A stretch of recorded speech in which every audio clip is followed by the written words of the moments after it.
Alhamdulillah wa salli wa sallim ala nabiyyina rahmatan lil alamin. Après avoir cité donc les actes obligatoires, nous sommes maintenant en train de citer ce qu'on appelle les actes surérogatoires de l'ablution.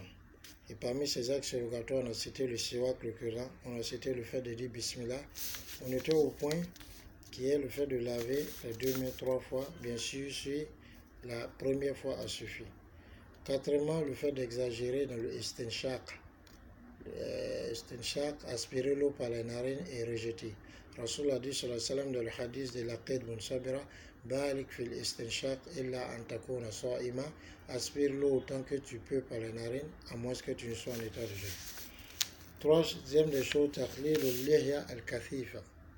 Donc si la barbe est beaucoup épaisse, donc on doit faire passer les doigts dedans pour que l'eau touche. Ça, ce n'est pas une obligation, mais ça fait partie des actes sunnah. Et quand c'est dans le bain rituel, on est obligé de faire en sorte que l'eau touche tout ce qui est poil. Une autre chose, c'est akhzuma in jadid. Prendre une nouvelle eau après avoir essuyé la tête, on est allé comme ça, on est revenu prendre une nouvelle eau pour essuyer les oreilles. Ne pas essuyer avec la même eau. Et ça fait partie de la sunna parce qu'on a vu dans le hadith d'Abdullah ibn Zayd qui a décrit les ablutions de Rasulullah sallallahu alayhi wa sallam. Il a dit qu'il a pris une eau autre que celle de la tête pour pouvoir essuyer les 2 oreilles. L'hadith est rapporté par Muslim. Ensuite, le fait donc de frotter entre les doigts des 2 pieds et des 2 mains, c'est-à-dire entre les doigts et entre les orteils des pieds. Frotter entre ces nodosités. Une autre chose, c'est at-tayammum, c'est-à-dire commencer par la droite, donner la priorité à la droite sur la gauche, parce que Rasul sallallahu alayhi wa sallam, pour tout acte noble, il commençait par la droite. Une chose, taslis ou ghasl al-wajhi wal yadayni.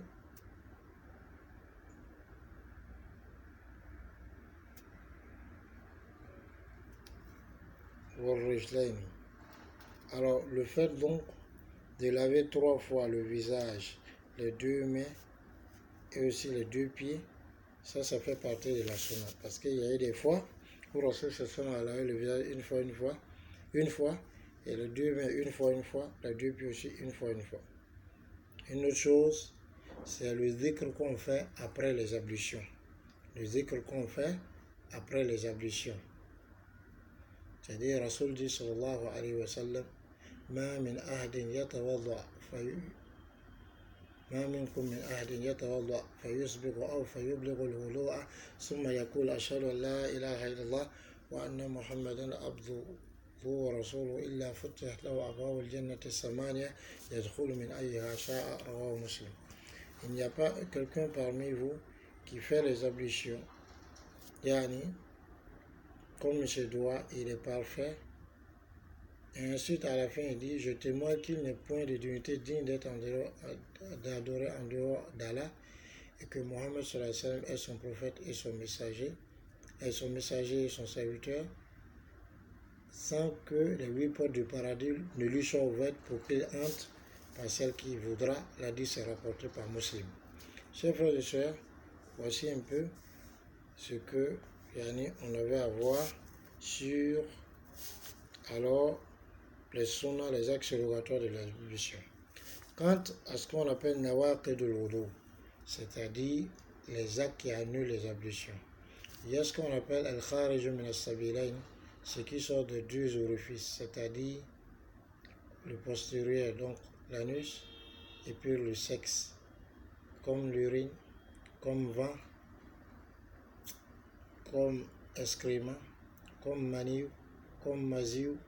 Maziou, c'est le liquide prostatique. Il sort au moment de l'acquisition de la petite jouissance. C'est-à-dire, tu penses trop à une femme, ou bien tu la regardes trop, ou bien tu la caresses trop, et ça peut venir.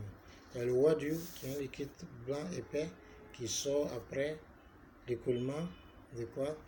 Après l'urine. Tout ça, c'est des choses qui annulent les ablutions. Ensuite, le sommeil profond. un sommeil que tu fais où tu ne t'en rends pas compte, alors qu'il soit long ou bien court, il annule les ablutions parce que c'est une cause annulatrice des ablutions. Ensuite, tout ce qui peut alors faire perdre la raison, comme le fait d'être saoulé ou bien d'être évanoui et autres, ou bien la folie, tout ceci annule les ablutions. Une chose, c'est le fait de manger de la viande de chameau. Rasul sallallahu alayhi wa sallam l'a dit, on lui a demandé, est-ce qu'on doit refaire les ablutions pour avoir mangé la viande de mouton et cabré et autres, les bœufs? Il a dit non. Il a dit pour celui qui le veut. Mais quand on lui a demandé au sujet de la viande de chameau, après les ablutions, il a dit de refaire. Donc même si parmi les 4 écoles de jurisprudence, les Malikites, les Shafi'ites, les Hanafites, tous ceux-là disent que ça n'annule pas, les Hanbalites disent que ça annule, et c'est ce qui est l'avis le plus authentique, puisqu'il y a un hadith là-dessus. Ensuite, il y a comme ce qui peut annuler les ablutions, le fait de toucher au sexe de quelqu'un.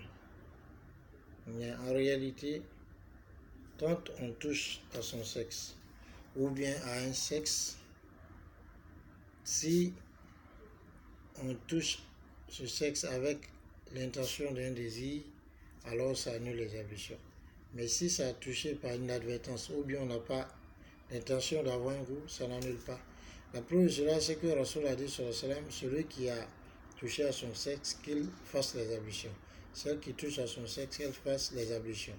Mais il y a un homme qui a dit à Rasulullah, qui a posé la question à Rasulullah concernant le fait de toucher son sexe. Il lui a dit, ce n'est qu'une partie de toi. Donc comment on réunit les deux hadiths? On concilie les deux hadiths pour dire que si on a touché le sexe par désir, ça annule. Si on n'a pas touché par désir, ça n'annule pas. Une autre chose, c'est le fait de toucher aux femmes. Que ce soit ta femme, que ce soit une autre femme. Certains savants ont émis l'avis que ça annule. Mais nous disons que tant qu'il n'y a pas eu de désir, ça n'annule pas. Puisque Rasulullah sallam, comme c'est dans Sahih al-Bukhari, lui-même il priait. Et Aïcha radallahu anha, se dit, il priait, c'est quand il se prosternait, ses genoux ou ses talons étaient collés à Aïcha radallahu anha, alors qu'il était en prière. Si ça annulait, donc ça devait pouvoir annuler sa prière et de surcroît ses ablutions et de surcroît sa prière. Donc voilà un peu ce qui peut annuler les ablutions. Ensuite, à chaque profitorat, le doute, la dernière partie qu'on voit, le doute dans la purification. Les savants disent celui qui est convaincu de la pureté et qui doucit l'impureté, donc il s'appuie sur la certitude qui est la pureté. C'est-à-dire, je suis convaincu que j'ai fait les ablutions, mais je doute, est-ce que mon ablution est rompue ou pas? Donc, ce qui est certain, c'est que l'ablution n'est pas rompue, parce que je suis convaincu de la pureté. La deuxième des choses, celui qui est convaincu de l'impureté, mais il doute si la pureté est là. Donc lui aussi, il s'appuie sur la certitude qui est quoi? Il s'appuie sur la certitude qui est l'impureté. C'est-à-dire, je suis convaincu que j'étais en état d'impureté. Mais maintenant, est-ce que j'ai fait les ablutions ou pas? Je doute de ça. Ce qui n'est pas, c'est que je suis toujours en état d'impureté, il faut refaire les ablutions. La preuve de cela, c'est une qaïda kulliya, c'est-à-dire un principe fondamental qui dit al-yaqinu la yazulu bi-shak, la certitude ne se dissipe pas avec le doute.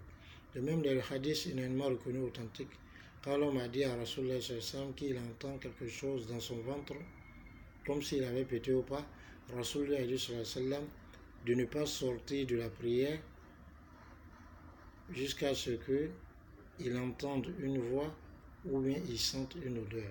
C'est-à-dire qu'il y a la certitude qu'il y a une impureté qui est sortie pour pouvoir sortir de la prière, ou comme Rasoul a dit, sallallahu alayhi wa sallam. Voici, chers frères et sœurs, un certain nombre de choses qu'on devait voir sur les ablutions. Assalamu alaikum wa rahmatullahi wa barakatuh.